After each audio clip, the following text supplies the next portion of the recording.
नमस्कार दोस्तों, स्वागत है आपका हमारे YouTube चैनल एडी एजुकेशन में। मध्य प्रदेश जेल प्रहरी का प्रीवियस ईयर का पेपर हम आपके लिए लेकर आए हैं। आज हमारा पहला क्वेश्चन आपके सामने स्क्रीन पर है। मृगनयन का सामासिक विग्रह निम्न में से कौन सा है? ठीक है, 4 ऑप्शन दे रखे हैं। पहला ऑप्शन है आपके सामने नयन रूपी मृग, दूसरा नयन है जो मृग, तीसरा नयन के समान मृग और चौथा मृग रूपी नयन। ठीक है, तो मृग नयन का सामासिक विग्रह करना है हमको। ठीक है, तो मृग रूपी नयन जो आपका चौथा वाला ऑप्शन है वो आपका सही आंसर है। अगले प्रश्न पर चलते हैं। हमारा अगला प्रश्न आपके सामने स्क्रीन पर है।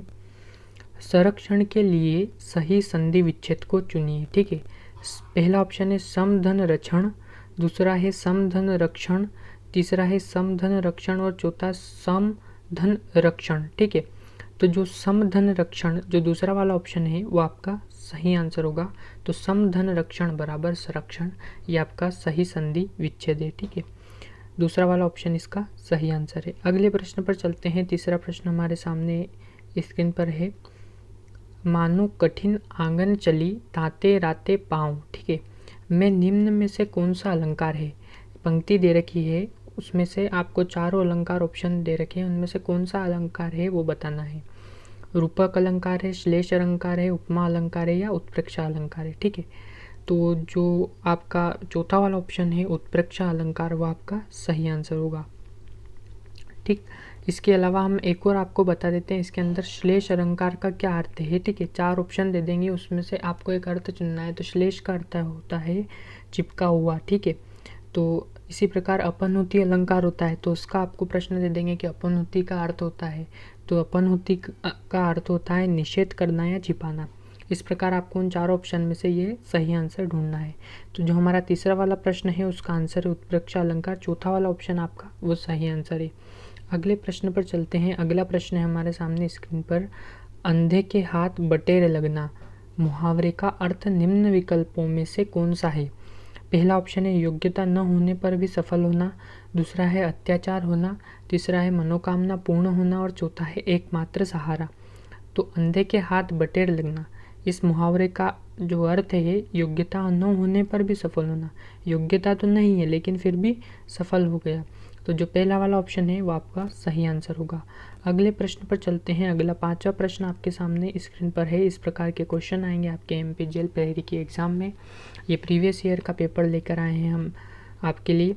5वां प्रश्न है। दिन के लिए सही पर्यायवाची वाले शब्दों की पंक्ति को चुनना है। दिन, ठीक है, ये हमारा पर्यायवाची शब्द ढूंढना है इनका। ये शब्द जो दे रखा है दिन, उसका पर्यायवाची शब्द इन 4 ऑप्शन में से पंक्ति को ढूंढना है, सही पंक्ति को। पहला ऑप्शन है दिवस वाहर अहन, दूसरा है दिवस वासर अहन, तीसरा है दिवस वासर अहना और चौथा है दिवा बसर अहन। तो जो दिवस वासर अहन जो दूसरा वाला ऑप्शन है वो आपका सही आंसर होगा। वासर ने भी दिन होता है, दिवस ने भी दिन होता है, अहन ने भी दिन होता है, तो जो दूसरा वाला ऑप्शन है पंक्ति आपका सही आंसर है। अगले प्रश्न पर चलते हैं। 6ठा प्रश्न आपके सामने स्क्रीन पर है। ओझल का निम्न में से कौन सा सही विलोम शब्द है? ठीक है, प्राकट, प्रकाट, प्रकट या प्रकटा। तो जो इसका जो सही ऑप्शन होगा वो आपके सामने होगा प्रकट। ओझल, ओझल है ना, आँखों, हम बोलते हैं ना आँखों से ओझल हो गया, तो ओझल मतलब नहीं दिखना। ठीक है, और प्रकट होना मतलब एकदम प्रकट हो गया वहीं पर, ठीक, दिखने लगा। तो ओझल का विलोम शब्द, विलोम का अर्थ होता है उल्टा, तो ओझल का विलोम होगा आपका प्रकट। तो जो आपका तीसरा वाला ऑप्शन है वो आपका सही आंसर है। अगले प्रश्न पर चलते हैं। अगला प्रश्न हमारे सामने स्क्रीन पर है। सु उपसर्ग से बना शब्द निम्न में से कौन सा है? ठीक है, आपको बताना है। स्वराज, सुराज, सराज या सुराज। सु उपसर्ग, उपसर्ग की परिभाषा क्या होती है? वे शब्द या शब्दांश जो किसी शब्द के आगे जुड़कर, आदि में जुड़कर, प्रारंभ में जुड़कर एक नए शब्द का निर्माण कर उस शब्द के अर्थ में परिवर्तन कर देते हैं, उसे उपसर्ग कहते हैं। तो यहाँ पूछा है आपसे सु उपसर्ग से बना शब्द निम्न में से कौन सा है? तो आपको जो सुराज, चौथा वाला ऑप्शन है, सुधनराज बराबर सुराज, सु उपसर्ग से बना शब्द सुराज है, चौथा वाला ऑप्शन आपका सही आंसर होगा। अगले प्रश्न पर चलते हैं। 8वां क्वेश्चन आपके सामने है। इस प्रकार के क्वेश्चन आपके लिए परीक्षा में आएंगे। ये प्रीवियस ईयर पेपर है जेल प्रहरी का। तालाब के लिए सही पर्यायवाची वाले शब्दों की पंक्ति को चुनना है। पहला सरोवर ताल जलाशय, दूसरा है सरोवर ताल जलाशय, ठीक है, तीसरा है सरोवर ताल जलाशय और चौथा है सरोवर ताल जलाशय, ठीक है। तो जो सरोवर ताल जलाशय है, ठीक है, जो दूसरा वाला ऑप्शन है उसमें आपको देखना है, इनमें भी ये आपको कंफ्यूज रहेगा कि आप देख लेंगे एकदम, लेकिन मात्रात्मक ध्यान भी रखना है। तो जो तीसरा वाला ऑप्शन है सरोवर ताल और जलाशय, ये पूरा कंप्लीट, मात्रात्मक त्रुटि भी नहीं है इसमें। तो तीसरा वाला ऑप्शन है वो इसका सही पर्यायवाची शब्द की पंक्ति होगी। तो तीसरा वाला ऑप्शन हमारा सही आंसर है। अगले प्रश्न पर चलते हैं। अगला प्रश्न आपके सामने स्क्रीन पर है। अति उपसर्ग से बना शब्द निम्न में से कौन सा है? अत्याचार, आतिचार, आति अचार और अति अचार। इन चारों शब्दों में से आपको जो है आपका सही ऑप्शन चुनना है। तो चार ऑप्शन में से सही ऑप्शन आपका जो होगा अत्याचार, अति धन आचार बराबर अत्याचार। आपका जो पहला वाला ऑप्शन है वो इसका सही आंसर है। अति उपसर्ग से बना है अति धन आचार बराबर अत्याचार। तो जो पहला वाला ऑप्शन है वो आपका सही आंसर होगा। अगले प्रश्न पर चलते हैं। आपके सामने अगला प्रश्न है, मोक्ष की इच्छा रखने वाले के लिए एक शब्द निम्न में से कौन सा है? ठीक है, स्वर्गीय, बुभुक्षु, मुभिक्षु या मुमुक्षु। तो मोक्ष की इच्छा रखने वाला, इसके लिए एक शब्द बताना है हमको। तो मुमुक्षु जो आपका चौथा वाला ऑप्शन है वो सही आंसर है। इसके अलावा और दूसरे प्रश्न भी पूछ सकते हैं आपको कि जंगल में लगी आग को क्या कहते हैं, उसके लिए एक शब्द चुनिए। तो जंगल में लगी आग को दावानल कहते हैं, ठीक है। ईश्वर में विश्वास रखने वाले को क्या कहते हैं? तो आस्तिक। ईश्वर में विश्वास नहीं रखने वाले को क्या कहते हैं? तो नास्तिक। इस प्रकार आपके लिए एक शब्द में से उत्तर आ सकते हैं। चार ऑप्शन में से उनका सही आंसर लगाना है। और जो 10वां वाला प्रश्न है, मोक्ष की इच्छा रखने वाला मुमुक्षु कहलाता है, उसका चौथा वाला ऑप्शन है हमारा वो सही आंसर है। अगले प्रश्न पर चलते हैं। आपका अगला प्रश्न है स्क्रीन पर, पश्चिम से संबंध रखने वाला के लिए एक शब्द निम्न में से कौन सा है? पाश्चात्य, पाश्चात्य, पाश्चात्य या पश्चाताप्य। चार ऑप्शन दे रखे हैं। आपको इसमें वर्तनी का भी ध्यान रखना है कि शुद्ध वर्तनी का शब्द कौन सा है। तो पहला है पाश्चात्य, ठीक है, जो आपका बिल्कुल सही वर्तनी शुद्ध शब्द है। दूसरा है पाश्चात्य, तीसरा है पाश्चात्य और चौथा है पश्चाताप्य। तो जो पहला वाला ऑप्शन है पश्चिम से संबंध रखने वाला, हम कहते हैं ना पश्चिम सभ्यता, ठीक है, पाश्चात्य संस्कृति। तो जो पाश्चात्य आपका है वो इसका सही आंसर है। पहला वाला ऑप्शन इसका सही आंसर होगा। अगले प्रश्न पर चलते हैं। अगला प्रश्न आपके सामने स्क्रीन पर है, जल पिपासु का सामासिक विग्रह निम्न में से कौन सा है? पहला ऑप्शन है जल को पीने की इच्छा न रखने वाला, दूसरा है जल को पीने की इच्छा रखने वाला, तीसरा है जल को पाने की इच्छा रखने वाला और चौथा है जाल को पीने की इच्छा रखने वाला। तो जो चौथा वाला ऑप्शन है वो तो हमारा गलत ऑप्शन है, क्योंकि जाल आ गया है इसके अंदर। और जल पिपासु का सामासिक विग्रह जल से होगा, जाल वाला ऑप्शन तो हो गया गलत। अब तीन ऑप्शन में से हमको एक ऑप्शन सही बताना है। तो पहले वाले ऑप्शन से चलते हैं। तो जल को पीने की इच्छा न रखने वाला, तो ये ऑप्शन न रखने वाला, जल पिपासु ने तो रखने वाला होता है, तो जल को पीने की इच्छा रखने वाला जो दूसरा वाला ऑप्शन है वो हमारा सही आंसर है। अब आप कहेंगे तीसरा वाला क्यों नहीं? क्योंकि तीसरे में मात्रात्मक त्रुटि है इसमें, जल को पाने की इच्छा रखने वाला, ठीक है, तो ये तो गलत हो गया। जल को पीने की इच्छा रखने वाला जल पिपासु सामासिक विग्रह होगा इसका, ठीक है। तो जो दूसरा वाला ऑप्शन है वो हमारा सही आंसर है। अगले प्रश्न पर चलते हैं। आपके सामने स्क्रीन पर अगला प्रश्न है, आई प्रत्यय से बना शब्द निम्न में से कौन सा है? अब बात कर लेते हैं प्रत्यय की परिभाषा की। तो वे शब्द या शब्दांश जो किसी शब्द के अंत में, ठीक है, उस उपसर्ग में होता है आदि यानी प्रारंभ में जुड़कर, और प्रत्यय जो परिभाषा होगी वो उसकी परिभाषा होगी अंत में जुड़कर एक नए शब्द का निर्माण करते हैं तथा उसके शब्द के अर्थ में परिवर्तन हो जाता है, तो वहाँ होता है आपका प्रत्यय। तो आई प्रत्यय से बना शब्द निम्न में से कौन सा है? ये प्रश्न दे रखा है आपके सामने स्क्रीन पर। पहला ऑप्शन है आइस, दूसरा है पढ़ाई, तीसरा है IPL और चौथा है आई। तो पढ़ाई, ठीक है, पढ़ाई में अब इसका हम प्रत्यय इसमें से छाटेंगे तो पढ़ाई, आपको आई का उच्चारण होता हुआ दिखाई देगा। तो जो अंत में जुड़ रहा है आई प्रत्यय, तो पढ़ाई वाला जो आपका ऑप्शन है दूसरा वाला वो आपका सही आंसर होगा। अगले प्रश्न पर चलते हैं। अगला प्रश्न है हमारे सामने स्क्रीन पर, संविधान के लिए सही संधि विच्छेद को चुनिए। समधन विधान, सेमधन विधान, सामधन विधान और समधन विधान। आपको इसमें हिंदी में वर्तनी का बहुत ही अधिक ध्यान रखना पड़ेगा। आपको ऑप्शन में ही पता चल जाएगा कि आपका प्रश्न सही पता चल जाएगा कि ऑप्शन में कौन सा आंसर आएगा, ठीक है। लेकिन आपको वर्तनी का ध्यान रखना, अत्यधिक सावधानी रखना पड़ेगी वर्तनी शुद्ध वाले शब्दों को देखने में। तो पहला ऑप्शन है समधन विधान, दूसरा सेमधन विधान, तीसरा सामधन विधान और चौथा है समधन विधान। तो समधन विधान बराबर संविधान, ये आपका सही संधि विच्छेद होगा। तो जो चौथा वाला ऑप्शन है समधन विधान वो आपका सही आंसर होगा, इसके बराबर होगा संविधान। अगले प्रश्न पर चलते हैं। 15वां प्रश्न आपके सामने स्क्रीन पर है, निरोग का शुद्ध रूप निम्न में से कौन सा है।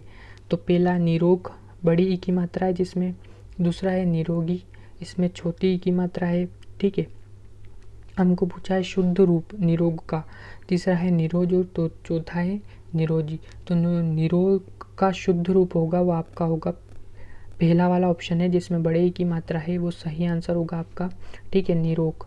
अगले प्रश्न पर चलते हैं। अगला प्रश्न है आपके सामने स्क्रीन पर, ममधुर्यता का शुद्ध रूप निम्न में से कौन सा है। अब ममधुर्यता से आपको ऑप्शन में देखने पे ही पता चल गया होगा कि बात काय की हो रही है, माधुर्य की बात हो रही है। तो मधुर्यता ये गलत है ऑप्शन है आपका, माधुर्यता ये भी गलत ऑप्शन है, माधुर्य ये सही ऑप्शन है और माधुर्यता ये गलत ऑप्शन है। तो जो माधुर्य होगा ममधुर्यता का शुद्ध रूप, तीसरा वाला ऑप्शन वो हमारा सही आंसर है। अगले प्रश्न पर चलते हैं। हमारा अगला प्रश्न आपके सामने स्क्रीन पर है, औचक का निम्न में से कौन सा सही विलोम शब्द है। हम बात करते हैं औचक की, तो औचक निरीक्षण यानी आकस्मिक निरीक्षण हो जाता है। इस प्रकार के वर्ड हम यूज में लाते हैं, प्रयोग में लाते हैं। तो अक्षर ये आपका वर्तनी अशुद्ध है, इसकी अक्षर भी गलत शब्द है, अक्षर भी वर्तनी अशुद्ध है, अक्षर भी आपकी वर्तनी अशुद्ध है। तीसरा वाला ऑप्शन है औचक का अक्षर, ठीक है, तीसरे वाले की वर्तनी शुद्ध है, आपका अक्षर की वर्तनी अशुद्ध है और अक्षर भी गलत लिख रखा है।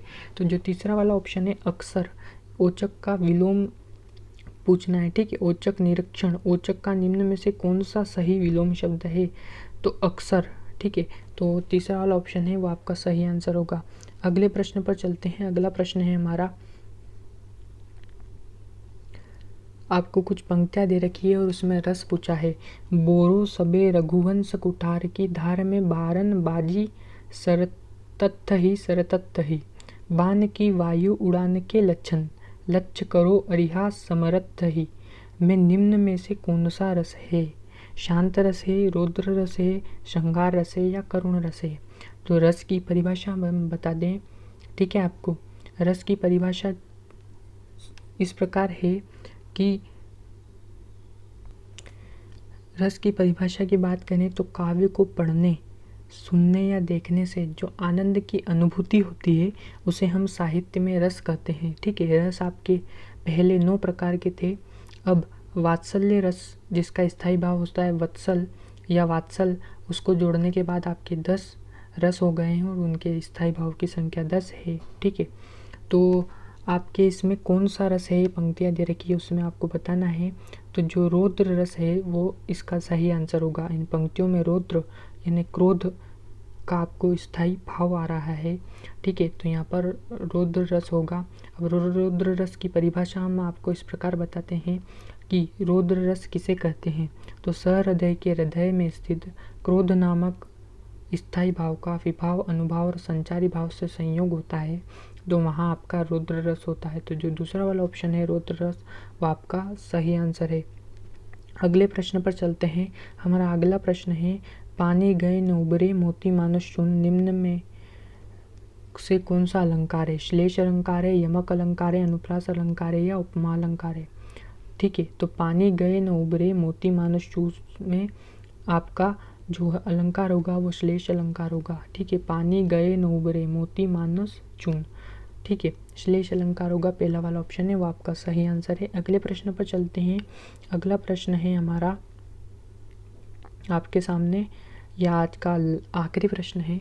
और जे टेक धरी मन माही, न चाही हो को करो बहुत तेरो। ठीक है। धाक यही है युधिष्ठिर की, धन धाम तजो पे बोलन फेरो। ठीक, एक बार और पंक्ति को दोहरा देते हैं हम। और जे टेक धरी मन माही, न चाही हो कोऊ करो बहुतेरो। धाक यही है युधिष्ठिर की, धन धाम तजो पे बोलन फेरो। में निम्न में से कौन सा रस है, आपको बताना है इनमें कौन सा रस है। ठीक है, वात्सल्य रस है, रौद्र रस है, वीर रस है या करुण रस है। तो ऑप्शन आपका जो तीसरा है वो इसका सही आंसर है, वीर रस, जिसका स्थायी भाव होता है उत्साह।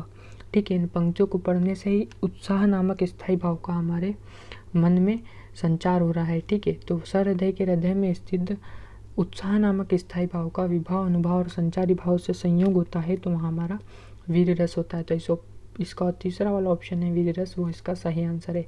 इसके अलावा हम एक और प्रश्न का आंसर बताते हैं आपको आज, कि संचारी भाव की संख्या कितनी होती है। ये प्रश्न भी आ सकता है आपको, 4 ऑप्शन देंगे तो उसमें से आपको जो 33 वाला ऑप्शन है वो आपका सही आंसर है। संचारी भावों की संख्या 33 होती है। ठीक है, तो ये आपका सही आंसर होगा। तो 20वें वाले प्रश्न का आंसर होगा आपका वीर रस, तीसरा वाला ऑप्शन इसका सही आंसर है। इसी प्रकार ये प्रीवियस ईयर पेपर के जो हिंदी के क्वेश्चन आए थे वो हम आपके लिए लेकर आए हैं। इसके अलावा कई शिफ्ट के पेपर हम आपके लिए लाना बाकी है अभी, वो भी लेकर आएंगे। देखते रहिए हमारा YouTube channel ed education bright from the start.